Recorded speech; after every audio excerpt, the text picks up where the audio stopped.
soirée internationale Chibolette première.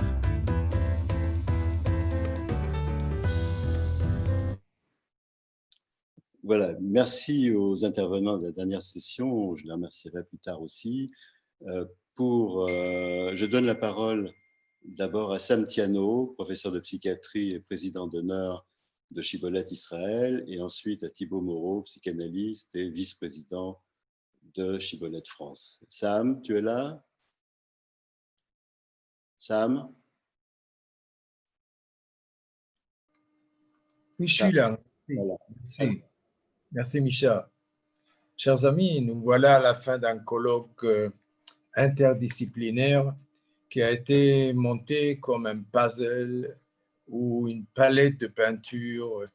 Merci à Micha et Thibaut d'avoir composé cette toile aux nombreuses dimensions par lesquelles se manifeste le mal physique ou le mal psychique, dans la psychanalyse, la médecine, la littérature, dans l'histoire et la religion, dans l'art, le cinéma ainsi que leurs moyens de transmission. Tout ceci dans les conditions de la pandémie. Nous nous sommes réunis pendant 5 jours dans ce que j'appellerais un confinement de groupe, dans un climat d'empathie exprimant notre volonté, je dirais même notre besoin de se retrouver affectivement et échanger intellectuellement, échanger par la parole sur les origines et l'évolution du mal et sa manifestation dans tous les domaines si haut cités, soit comme une entité en soi, soit comme le négatif du bien. Je rappellerai le titre d'une des œuvres d'un de nos auteurs nationaux, Chaim Nachman Bialik, intitulée Achaim ve'amavet bidei halashon. La vie et la mort sont dépendants ou dans les mains de la langue. Ce travail a été accompli dans une période dont sa durée n'a pas été définie encore. Quand nous sortirons de cette pandémie qui nous aura prouvé que la transmission et la parole sont plus résistants ou résilients que l'éloignement qui nous est imposé, dans l'action et la réalité. Ce n'est que plus tard, après avoir pris une distance de cette réalité traumatique, que nous pourrons mieux analyser et évaluer l'impact de ce colloque et sa qualité dans les moyens qui ont été investis pour le réaliser. Nous sommes dans une période de transition dans nos moyens de communication. Nous pourrons alors mieux évaluer ces moyens et leur impact sur nous. Ceci pourra peut-être même changer quelques-unes de nos réticences actuelles. Merci encore à tous les orateurs qui nous ont fait participer à leur grand savoir et la créativité de leurs réflexions. Je ne peux conclure mon commentaire sans rappeler que, parlant du mal, aujourd'hui est le jour de commémoration du 25e anniversaire du meurtre de Yitzhak Rabin, le mal dans son expression la plus ultime. Merci. Merci Sam. Thibaut? Tu marches, tu viens. Voilà. Alors, premièrement, je dois vous dire que si certains d'entre vous souhaitent s'inscrire pour recevoir les newsletters de Chibolette, il suffit s'inscrire ou inscrire d'autres des proches, il suffit de se rendre sur la première page du site et tout en bas, vous avez une case où vous pouvez inscrire votre adresse ou l'adresse de quelqu'un pour recevoir les informations et les annonces. Voilà, ça c'est la première chose. La deuxième chose, c'est que je voudrais dire un grand merci à Micha, qui est l'un des fondateurs de Chibolette. Et voilà, ce que nous avons vécu pendant 5 jours, ça résulte de quelque chose de sa décision qui s'est mise en œuvre avec quelques autres. Mais bon, voilà, il est un des visages principaux de Chibolette. Et je trouve que ce que nous avons vécu est à l'image de l'homme, hein, qui joint le geste à la parole. Ensuite, en quelques mots, je vais vous dire ce que j'ai appris avec vous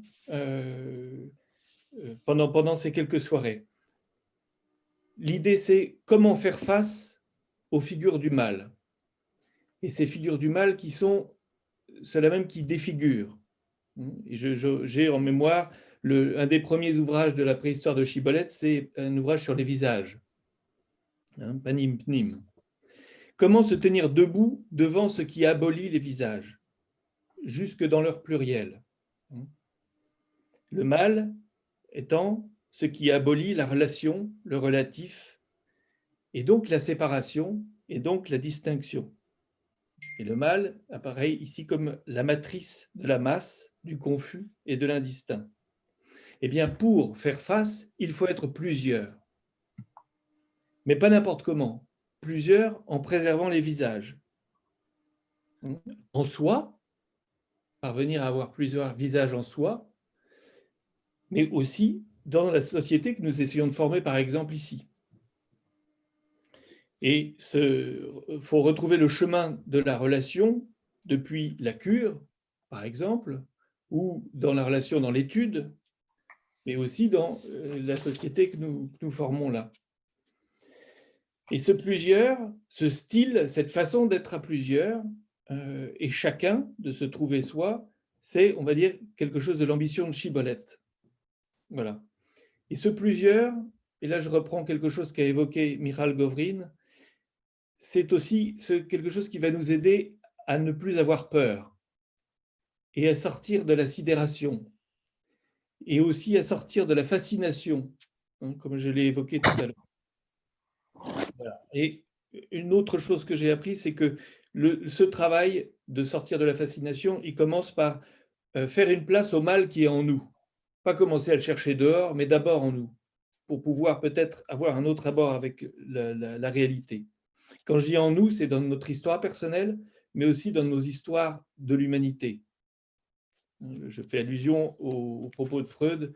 Nous sommes tous issus d'une lignée de meurtriers.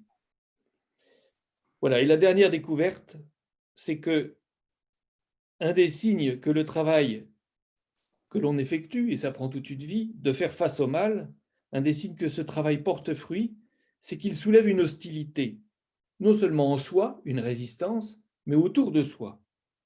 Et que pour d'autres, je vais incarner une figure du mal. Voilà. Merci Thibaut. Ça y est, j'ai fini. Bon. À toi. Écoutez, après 5 soirées, je trouve exceptionnelles, grâce aux intervenants et au public aussi, qui a été très stimulant, encourageant. On a eu des messages tout à fait formidables. Je disais il y a 1 ou 2 jours qu'on n'est pas indemne d'étudier le mal. On ne reste pas indemne. Je donnais l'exemple de l'expert qui avait interviewé Göring. Alors, je vais continuer un petit peu sur la fin de Michael Govrin. Il y a Moïse qui va mourir. Il appelle sa femme, sa douce femme, Sarah, et il lui dit, Sarah, on se connaît depuis qu'on est jeune. On était en Pologne. On a vécu la misère, on a vécu les pogroms. Tu te rappelles, Sarah? On était ensemble. Sarah lui dit, Moshe, évidemment, on a toujours été ensemble. Sarah. Ensuite, il y a eu les ghettos, il y a eu les camps, on a été séparés, mais on a perdu les 3/4 de la famille, mais on s'est retrouvés après. Bien sûr, Sarah, bien sûr, Moshe, on s'est retrouvés après.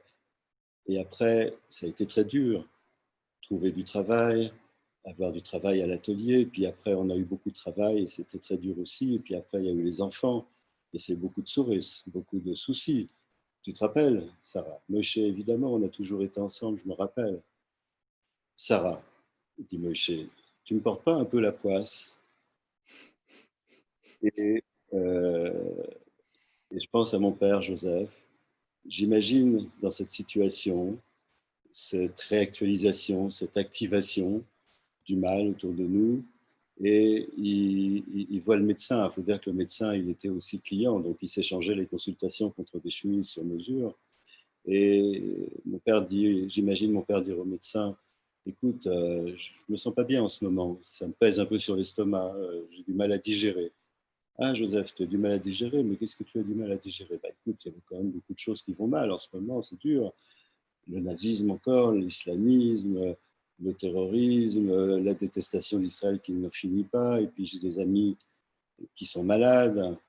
Euh, ah bon, effectivement, il y a tout ça. Ah, non, non, c'est pas ça du tout, dit Joseph. Euh, Ma femme m'a préparé du thé hier, ma douce femme m'a préparé du thé. Ça doit être ça qui me pèse sur l'estomac. Voilà, voilà, je voulais vous raconter ça. Parce que c'est comme ça qu'on en sort du mal.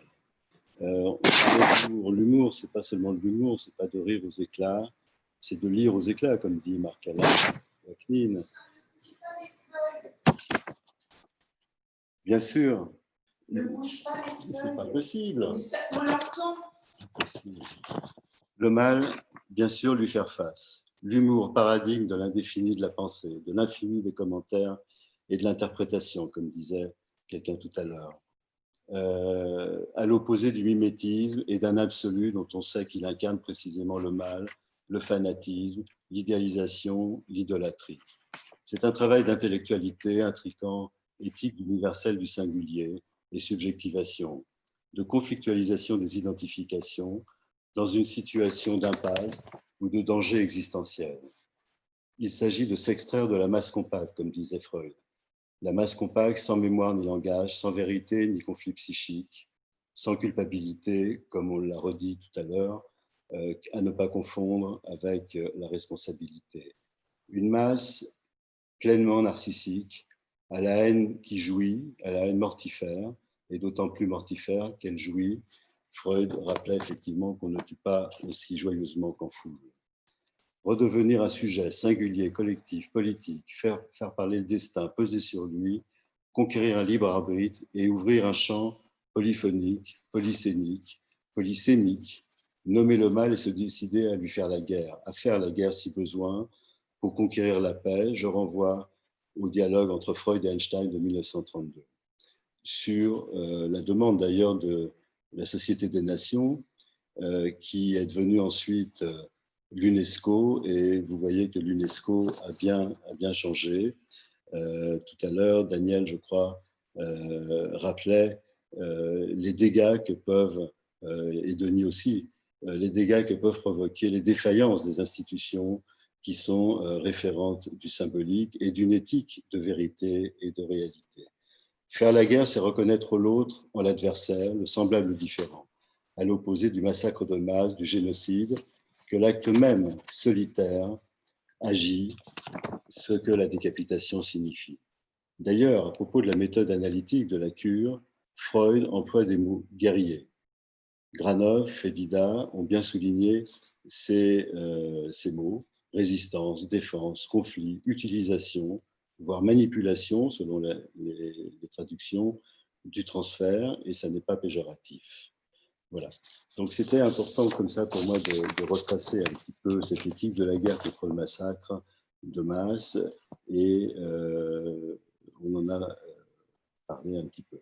Alors je voudrais remercier encore une fois les intervenants, les discutants, qui ont vraiment donné des conférences exceptionnelles. Exceptionnelles pas seulement par leur contenu, ils ont fait un travail spécifique pour ces soirées, avec une rigueur extraordinaire, une inventivité aussi, comme le disait Sam tout à l'heure, mais aussi ce sont des travaux impliqués. Je crois que c'est très important, et c'est très important, pour reprendre ce que disait Thibault tout à l'heure, à Chibolette.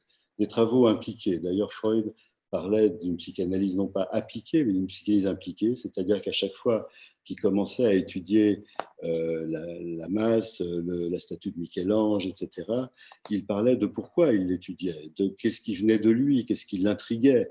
Et donc, il parlait de sa subjectivité pour pouvoir ensuite, en analysant cette subjectivité, arriver à un peu plus d'objectivité dans sa recherche. Je crois que les conférences ont été extrêmement impliquées, où les gens ont parlé d'une façon ou d'une autre au fond d'eux, pas par exhibitionnisme, mais parce que c'est nécessaire pour comprendre la relation qu'ils ont à l'objet. Merci encore une fois au public, je l'ai dit tout à l'heure, il a été extrêmement présent, impliqué aussi, Il y a des tas de questions, j'espère qu'ils vont pouvoir revenir et qu'ils vont nous les envoyer aussi. Un public, évidemment, comme disait Sam, on doit s'adapter à la réalité, et c'est ça, choisir la vie, on s'adapte à la réalité et on continue à penser, à faire des liens, à la fois de penser et avec les autres, même si on en est séparés. Mais il y a un autre public qui est là et qui est content d'assister en direct à nos travaux et dont on est content effectivement qu'il nous apporte aussi quelque chose de l'étrangèreté, de la pensée, du langage. Donc merci au public, je vais faire un peu comme un animateur de radio, de Montréal, de New York, de Johannesburg, de Genève, de Grenoble, de Lille, de Bruxelles, de Londres et même de Paris, de Jérusalem, de Tel Aviv et d'Herzliya. Donc des vrais participants au collectif. Et puis, je voudrais remercier évidemment les amis des comités scientifiques, de rédaction et éditorial, notamment en France et en Israël. Je vais les citer parce que c'est très important. C'est une œuvre collective. On n'est pas, et d'autant plus collectif qu'on n'est pas, justement, on essaie de ne pas être une masse compacte, chacun a ses filiations de pensée et nos controverses. Évidemment, Sam, je t'ai déjà remercié, mais je te remercie encore d'être présent. Tu es le président d'honneur et ça ne représente pas rien que tu sois le président d'honneur. Tu es une figure très importante pour nous tous, à la fois une figure de rigueur scientifique, une figure éthique. Et encore une fois, merci d'être là auprès de moi et de nous. Thibaut, évidemment, tu es mon pote et ce qu'on fait ensemble, tu as fait un travail extraordinaire à la fois dans la contribution de la réflexion intellectuelle de Shibboleth pour préparer les thèmes, etc. Et puis tout le travail que tout le monde connaît, que tu fais aussi à côté et qu'il faut faire, mais qui participe aussi d'une certaine façon de la réflexion et des liens avec les uns et avec les autres. Merci encore à Jocelyn Attab, à Jean-Jacques Moscovitch, à Colette Lehmann, à Marc Cohen, à Patrick Bottman, à Jean-Louis Repelski, à Viviane Chetrit-Vatine, à Richard Rossin, à Ilan Trèves, Jean-Louis Repelski, je crois, Monette Vaquin. Merci à Marc-Alain Wafnin, à Paul Atlan, à Frédéric Ancel, à Pascal Buchner, à Michael Prazan, à Philippe Val, qui nous accompagnent tout le temps. Et puis, merci aussi, ils ne sont pas là, mais qui contribuent grandement à la valeur de nos livres. Alain Kleinman a offert le louche, les artistes, ça me parlait d'interdisciplinarité. L'art, la culture, le travail de culture dont parle Freud passe aussi par toutes ces disciplines dont l'art. Enfin, je voudrais remercier vraiment très sincèrement tous nos partenaires. Et je vais les citer parce qu'ils font partie du travail collectif. Ce n'est pas seulement des soutiens. On a des rapports intellectuels, affectifs, amicaux, et ils sont engagés dans la démarche. Bon, bien sûr, je remercie la Fondation Adélis et je vais quand même personnaliser Rebecca et Sidney Boukris, leur directeur, la société d'investissement Erez avec Laurent Pérez, la Fondation France Israël dirigée par Muriel Chaim, les éditions InPress, qui est évidemment un partenaire extraordinaire qui soutient notre collection et notre travail, avec France Safati-Perrault, sa directrice, Academ, je vais citer évidemment son directeur Laurent Munich, Sigalit Lavonne, et Antoine Mercier, qui est journaliste à Academ et qui a été formidable dans son rôle de discutant l'autre fois. Je voudrais remercier PluriWeb, Michael Ben David, notre webmaster qui fait un travail, j'allais dire, hebdomadaire, extraordinaire. Je remercie Johan Bodbol, le Zoomer, qui a assuré la plateforme de cette semaine et ça s'est passé de façon techniquement formidable et avec beaucoup d'amitié et de sympathie. On a vu par ses questions lui-même qu'il était très impliqué. Et puis, je remercie aussi Yael Elkies Drahi, notre juriste, la juriste de l'association Shibboleth. Et croyez-moi, en Israël, c'est très compliqué, beaucoup plus compliqué que les associations en France et d'une rigueur absolument implacable, voire très bureaucratique. Voilà. Et puis, je voudrais remercier aussi nos amis donateurs qui sont aussi discrets que généreux. Donc, je ne vais pas les citer, mais ils se reconnaîtront et ils font partie totalement de la démarche de Chibolette. Voilà. Donc, merci à tous. J'espère ne pas en avoir oublié, mais ça a été 5 soirées, voilà, 5 semaines, on est parti très loin. 5 soirées exceptionnelles, vraiment merci à tous. C'est la première partie. La deuxième partie doit commencer le 20 mars. Peut-être qu'on modifiera un petit peu le format, parce que c'est peut-être un peu lourd. On va prendre des avis un peu de tout le monde. Peut-être qu'on va espacer une séance par semaine ou tous les 15 jours. En tout cas, on va les faire, on va les assurer, et j'espère que vous serez de nouveau nombreux et motivés pour participer au croisement des réflexions et au croisement des regards. Voilà, merci à tous. Et maintenant, peut-être, Johan, on peut ouvrir tous les micros qu'il y a comme ça une discussion informelle pendant quelques minutes en tout cas. Tout le monde a la parole. Vous pouvez passer de l'écrit à l'oral.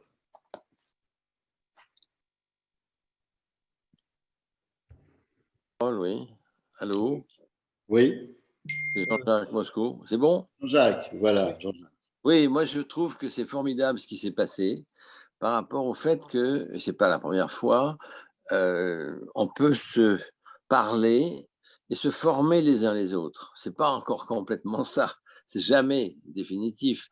Mais c'est vrai qu'il faut se former les uns les autres et absolument comme on le fait, surtout sur des thèmes aussi difficiles. Et je voudrais terminer ce que je veux dire, mais c'est tout bête, par une histoire, comme parfois il y a une histoire juive de texte. C'est ces deux rabbins qui discutent énormément.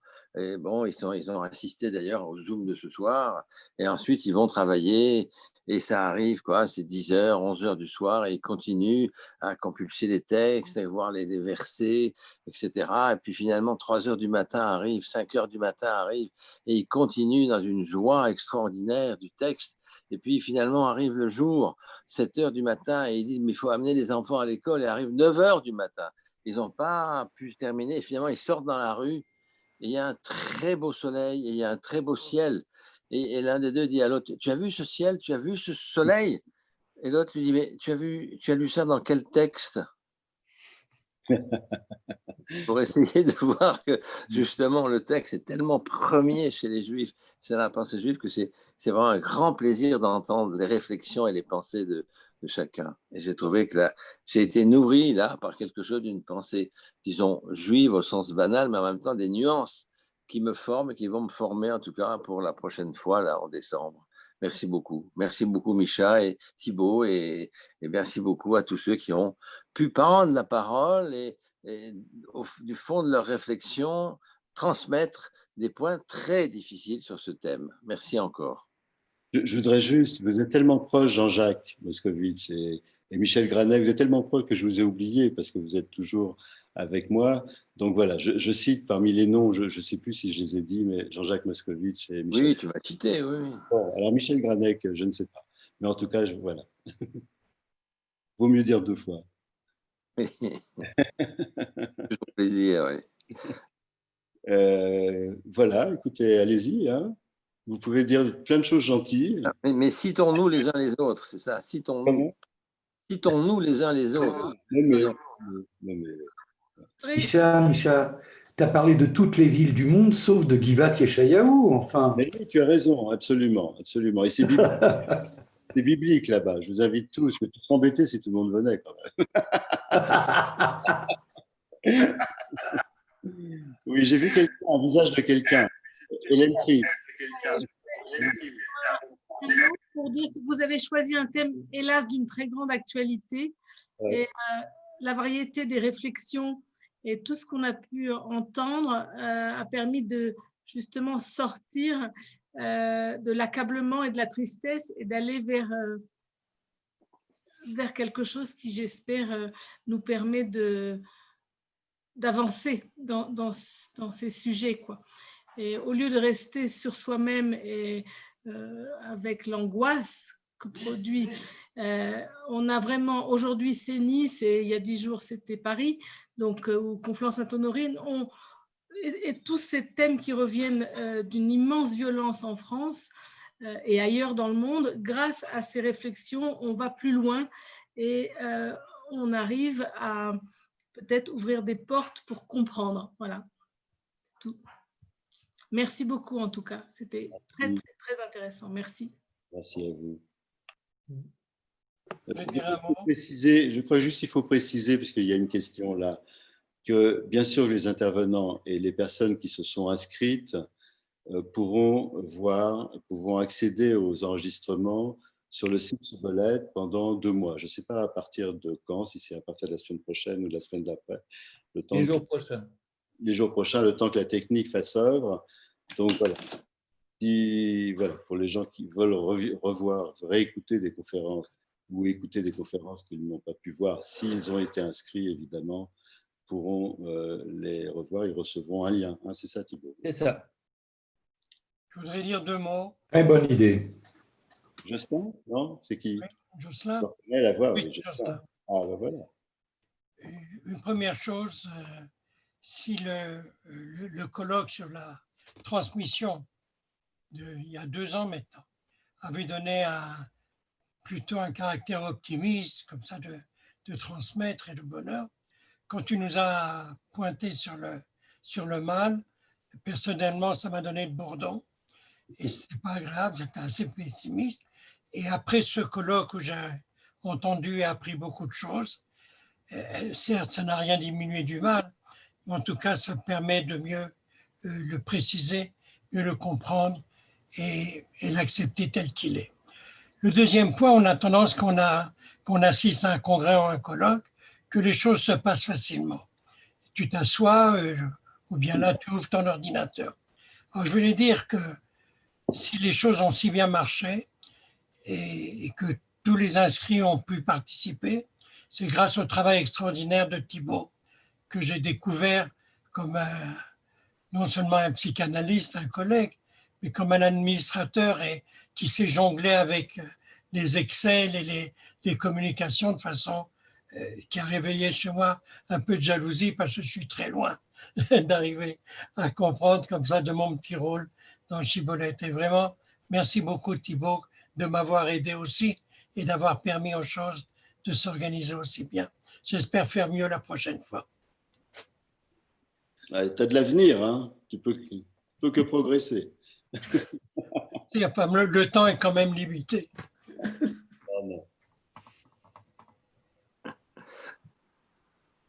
Je voudrais dire merci à tout le monde. Vous m'entendez? Merci, oui. Merci Daniel, à toi. Ah, on t'entend plus, Daniel. Et là? Voilà. Oui, c'est mieux. Merci pour l'exposé que tu nous as fait à notre séminaire. Non, tu sais que je ne sais pas t'entendre. Ça, c'est autre chose. C'était passionnant. Ça a induit beaucoup, beaucoup de réflexion pendant les heures qui suivent. J'ai pris beaucoup de notes et je les compléterai en réécoutant les conférences. Ce que j'ai un peu regretté, c'était le temps limité de 20 minutes pour certains.